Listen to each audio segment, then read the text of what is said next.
It's really just all killer, no filler. Because I thought it was going to be a bad time for everyone.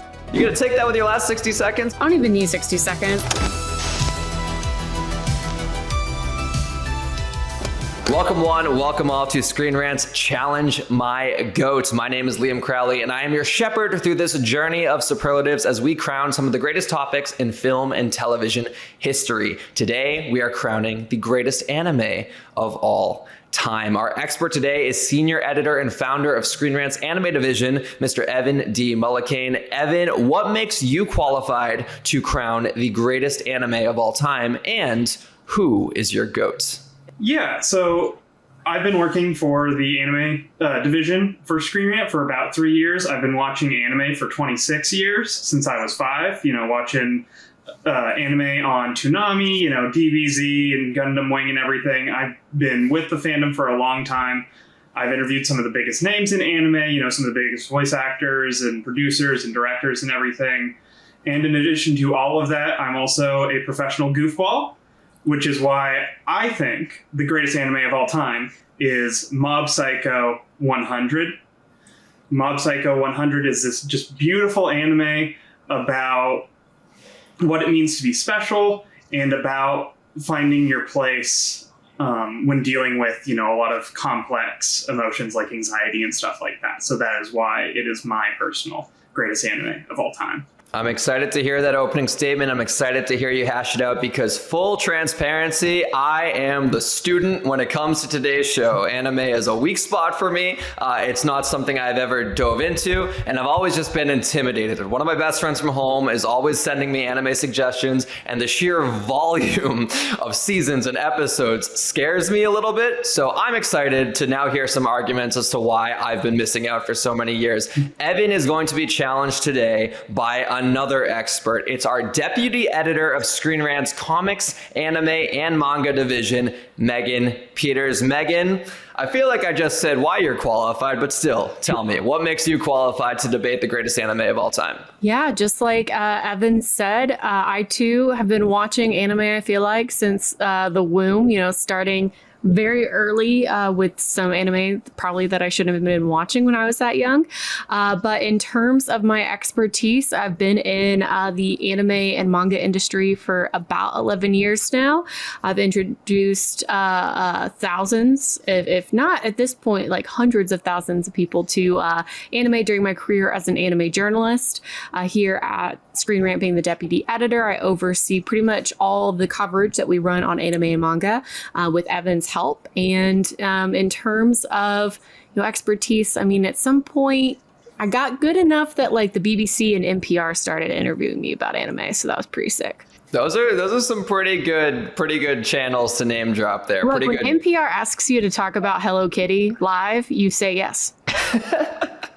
That might be our best qualification yet. I don't think anyone has topped something like that. Guys, I'm excited to learn. Like I said, Megan, I've had the pleasure of having some team lunches or team dinners with you, and I know firsthand how passionate you are about anime. Evan, I'm excited to see and hear what brings Mob Psycho. Jeez, I'm already stumbling on my words, guys. You guys need to really educate me on this episode. Evan, I need you to lay the foundation for me. Mob Psycho 100, you have 2 minutes. What makes Mob Psycho 100 the greatest anime of all time? So what makes Mob Psycho such a remarkable anime is that everything you're looking for in an anime, it's all in Mob Psycho. It's got it all, and not only does it have, the action you'd expect, the outrageous characters you'd expect, the comedy you'd expect, it also does all of that in a very tight 37 episodes. Liam, you mentioned how, anime can be very intimidating to get into when you're looking at an anime like One Piece that's pushing, 1,000+ episodes. That's a great series.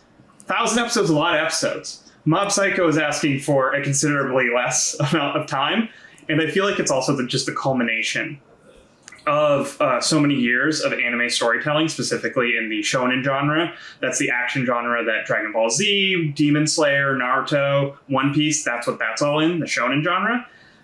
Mob Psycho really feels like the culmination of several decades of storytelling of that.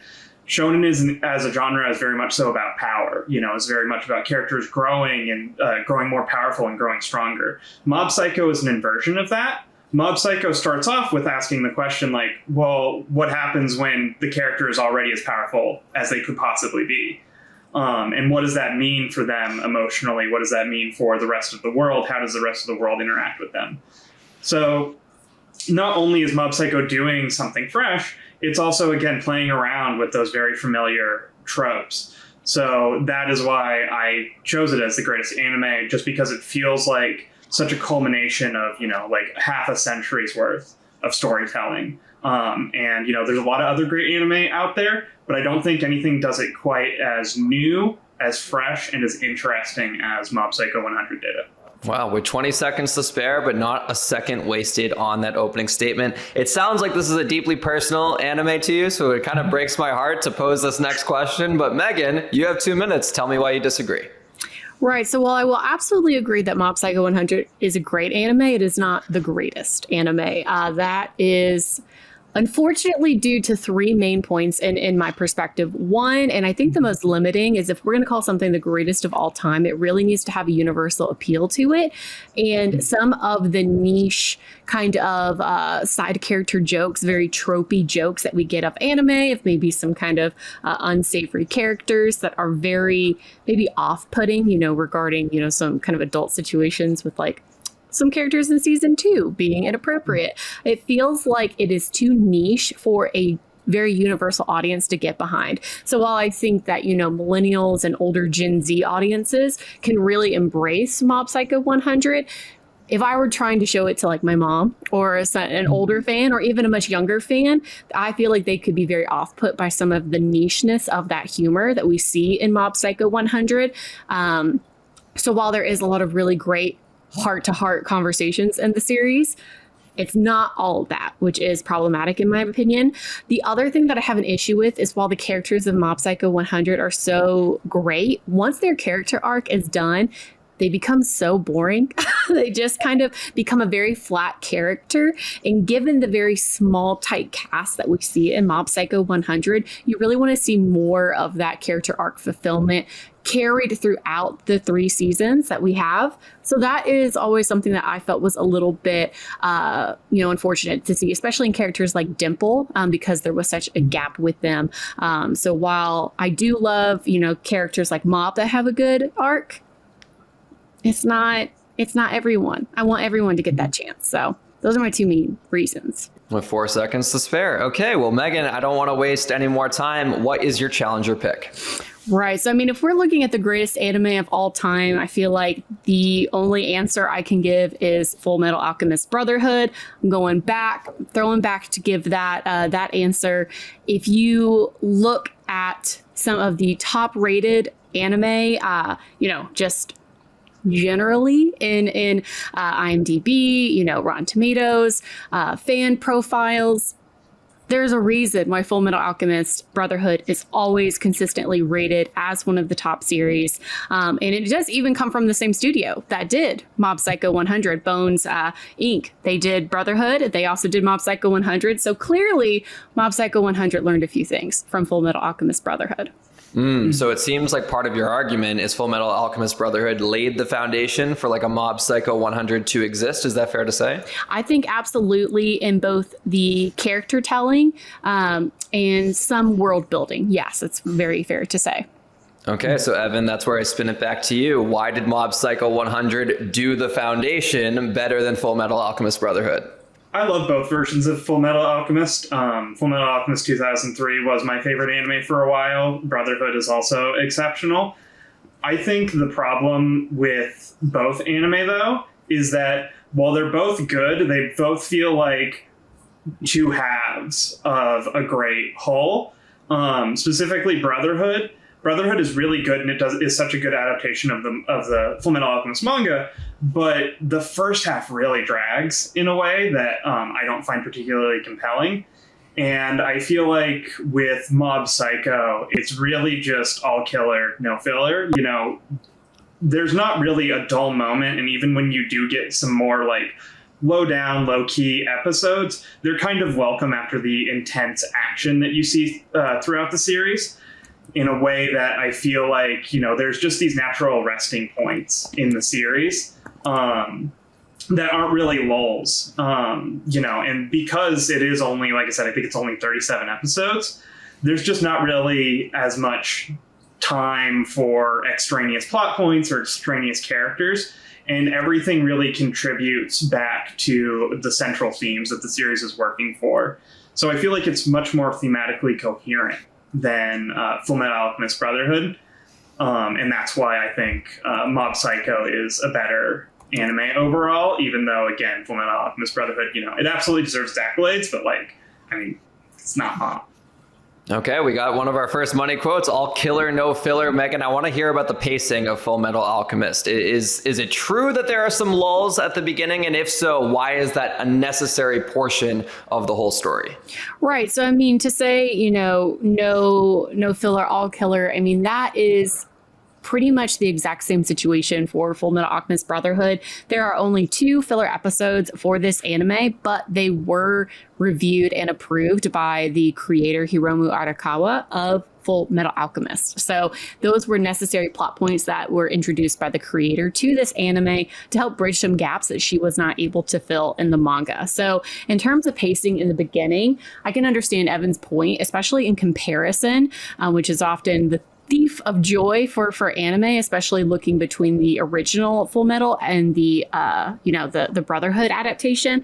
The first Fullmetal Alchemist adaptation had a lot of really great punchy humor in that first season, and it was because they had no idea if they were going to be able to continue doing episodes. So they really drove up that kind of humor, which I feel isn't completely representative of the manga, the very expansive fantasy manga that Fullmetal Alchemist really is. So the pacing that we see in Brotherhood, they were able to actually recreate it more authentically to the manga because they knew, given the IP success, they were going to be able to have that time. So the representation of the pacing in Brotherhood is, one, more representative of the manga.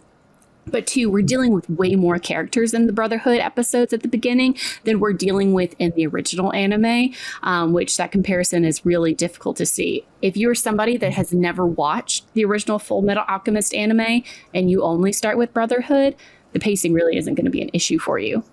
Well argued. Evan, I want to get a little nostalgia check for you. Oftentimes on Challenge My Goat, I like to know where people were introduced to their picks, because often we come with our own little biases. Like my favorite Marvel movie, for example, it's because I have a very specific memory attached to it, and I recognize that is inflated a little bit of my bias towards it. What is your original relationship with Mob Psycho 100? Where did you first watch it? Yeah, so I first heard about Mob Psycho 100 through a very close friend of mine. He was telling me about One Punch Man and how there's this series that's very similar to One Punch Man, but it's about psychics. And he was really over the moon about it. And I was interested because I love Studio Bones. They're my favorite anime studio. But I didn't get around to watching it until the pandemic. I was house sitting for my brother's apartment. And so I didn't really have anything else to, again, it's the pandemic, I didn't really have anything else to do. So I hopped on, it was on Funimation at the time, not Crunchyroll.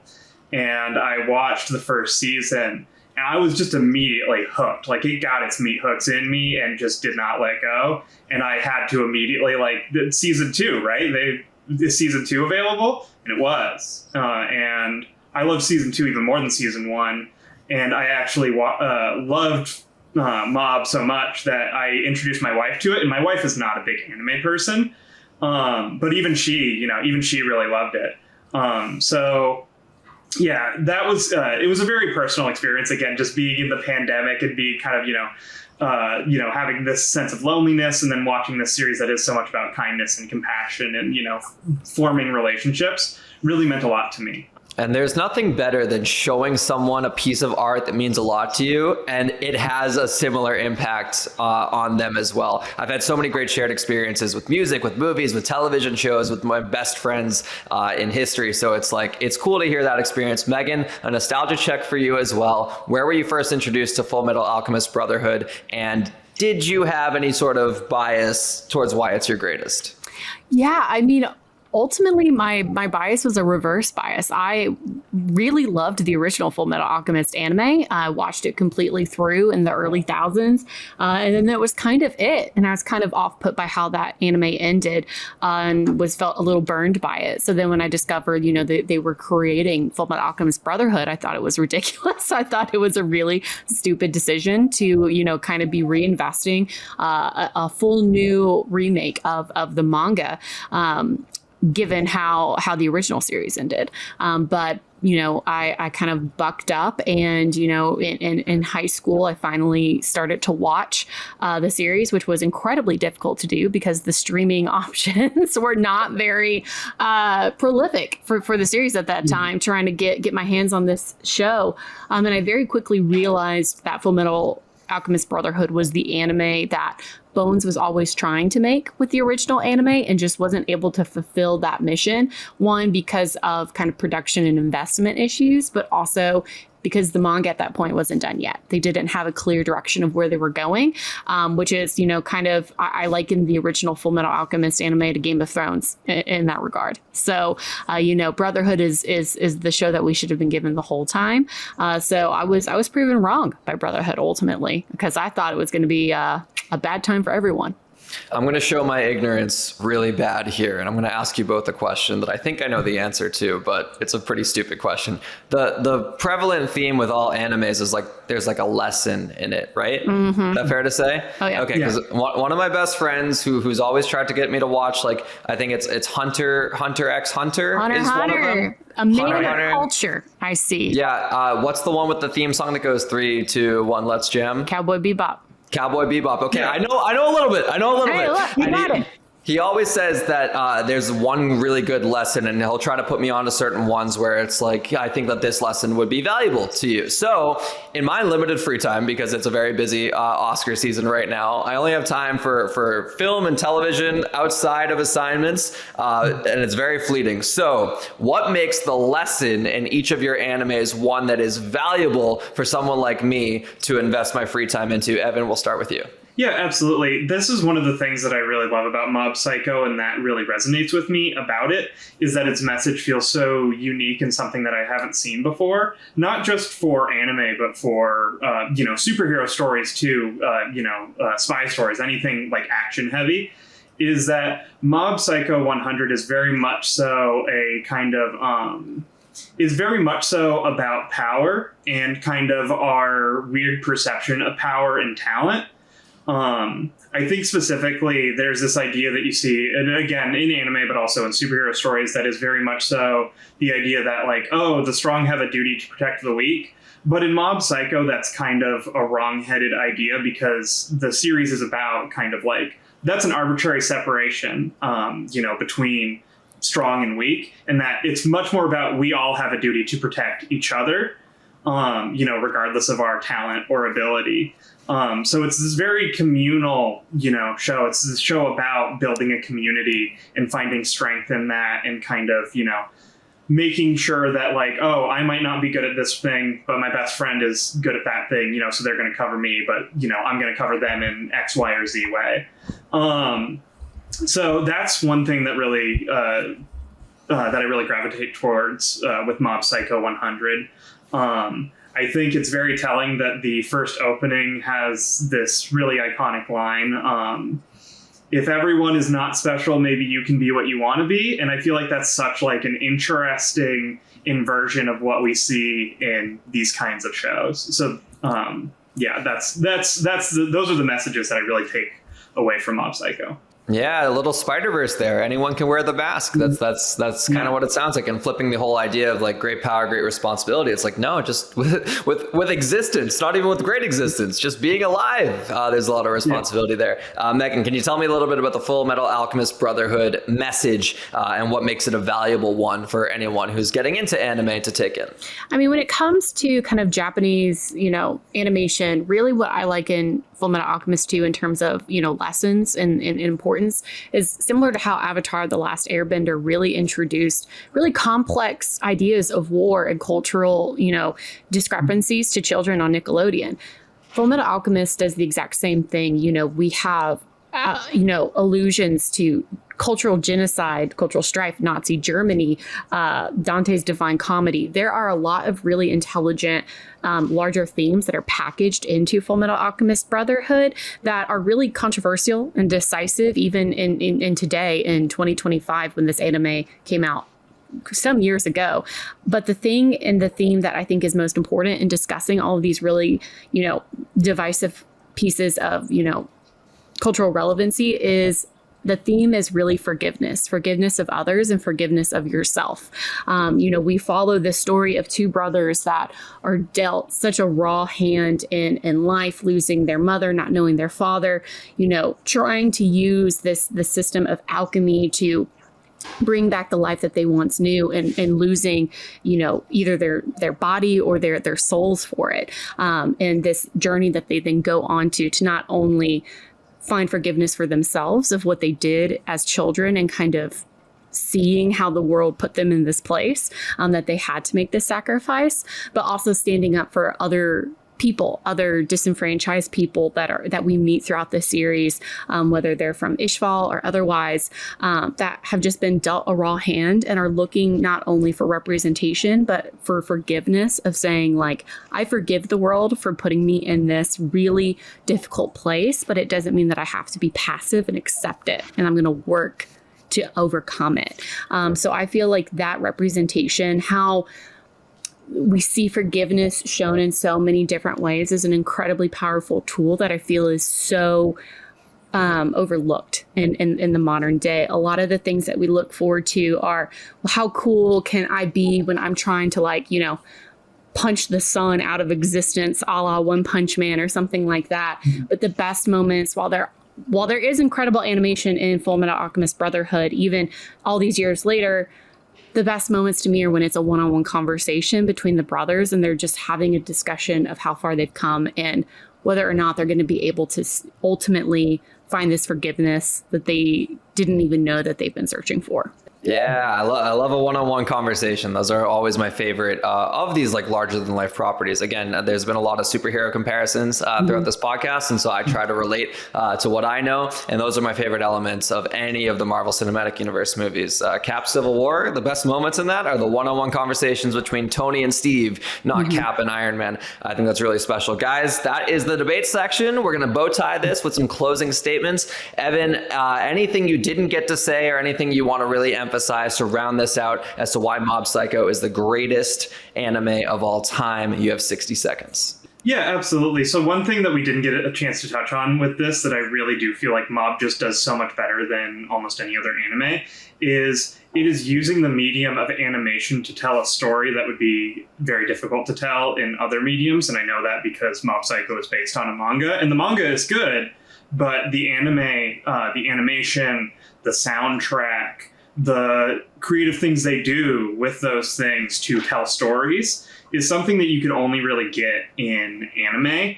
And that's one area that I do feel like Mob Psycho has an advantage over Fullmetal Alchemist Brotherhood. Is Fullmetal Alchemist Brotherhood is telling a great story, but the better version of that story is Hiromu Arakawa's original manga.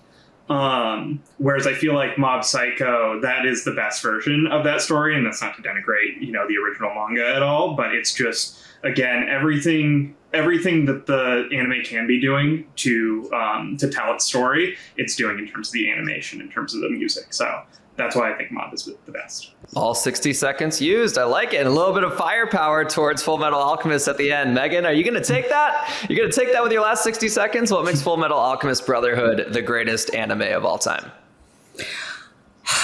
I don't even need 60 seconds. I can just, there's a quote from Fullmetal Alchemist that just lives in my head rent free. And I have a tattoo of it actually, because it's something that is so important to me in the discussion that we just had about forgiveness. At one point, Edward, in one of those one-on-one conversations, says to his brother Al, maybe life has no equal trade. Maybe you can give up all you got and get nothing back. Even if I can't prove it's true, I have to try. And that's it. I just want to sit with that for a second. Oh my God. Oh, yeah, when I first watched re-scrubbed on YouTube like 30 times. How long have you had the tattoo? I've had it now for about 2 years. Wow. It should be telling that the anime tattoos that I have are Sailor Moon, One Piece, and Fullmetal Alchemist.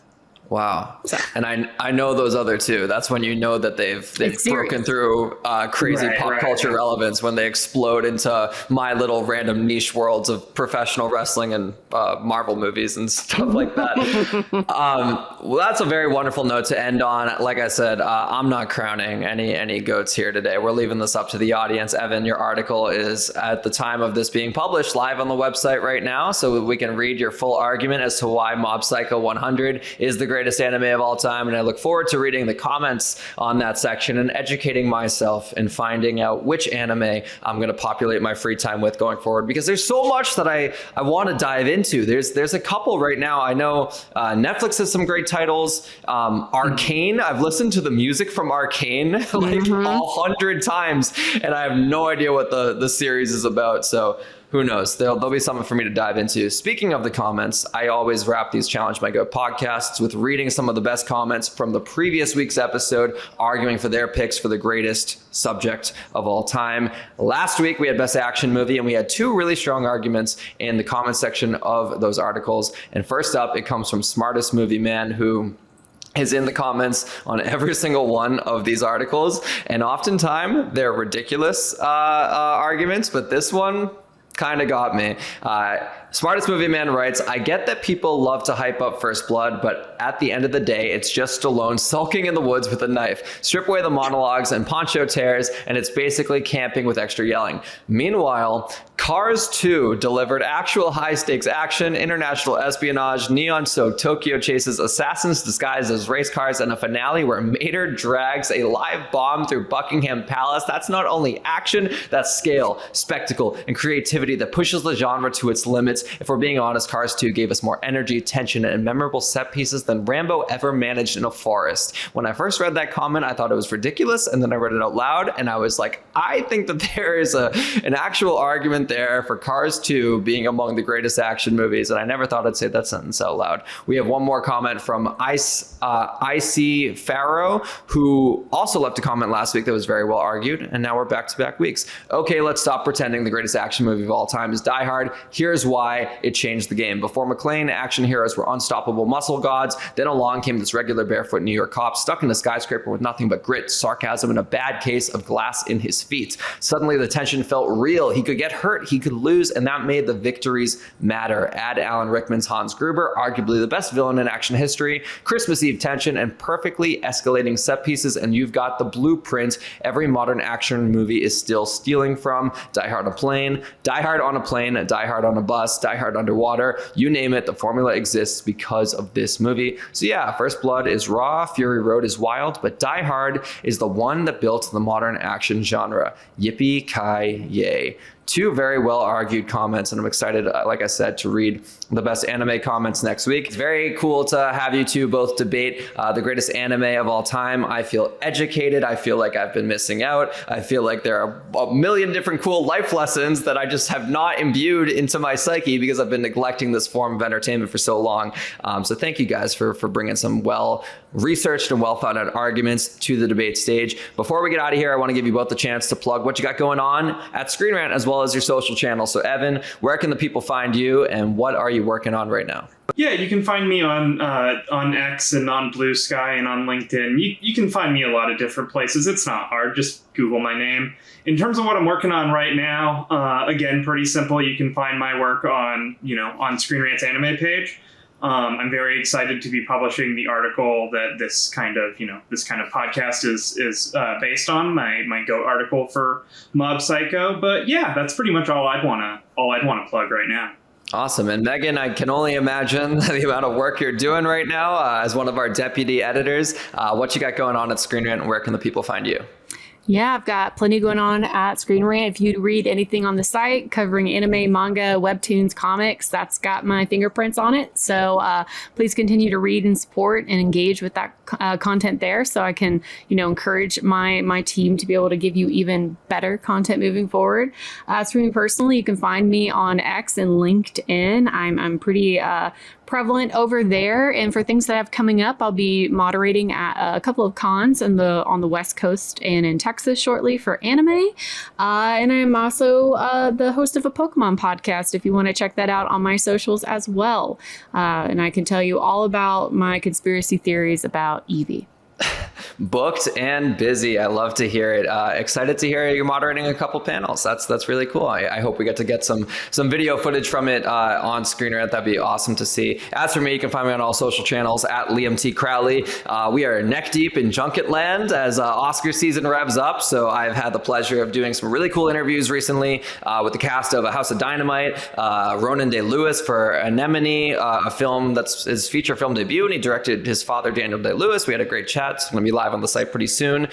Play Dirty is a new Prime Video movie that comes out very soon that we have interviews coming out for. I'm heading to New Jersey this week to do interviews for Springsteen, Deliver Me From Nowhere. There's so many great titles. We're really, in a really good cinematic year, and it's a true blessing to be involved with some of the press behind them. So keep it locked to ScreenRant. Please, yeah. All right. If you're preparing for Oscar coverage, have you seen the new Demon Slayer movie? I have not, and I know it just passed Superman at the box office, so I have no excuses now. now. Watching that, Liam. I'm going to quiz him soon. Is that the one? Is Channing Tatum a voice actor in it? Yes, he is. Okay, he is. And you're going to spend like 75% of the movie. Like, is that Channing Tatum? Is that? And then you hear him, you're like, no, that's Channing Tatum. Now, once you hear him, you cannot miss it. Okay, no. Demon Look, Slayer. If you got to do your Oscar prep, you got to watch Demon Slayer. Will do. Yeah. Okay, good to know. There's too many titles that escape me just because I'm like, oh, it didn't come across my inbox. So do I have to watch it? And it's like, yes, I do. I need to be well-rounded. I need to be well-researched when awards come out in January. It's a very exciting time. Anyways, thank you guys both so much for joining me on Challenge My Goat. Thank you all for watching and supporting Challenge My Goat and for reading these Challenge My Goat articles. I think they're very fun. I think it's a great way to be reflective of some of the building blocks of entertainment. We're always looking so forward. It's nice to sometimes look backwards. Anyways, next week, we're going to be tackling the best Nintendo game of all time. Another area where I'm a little on the outside. I can bring my Wii Sports Resort to the table, but other than that, I'm going to be educated just like I was this week. Thank you all for joining us. We'll see you then.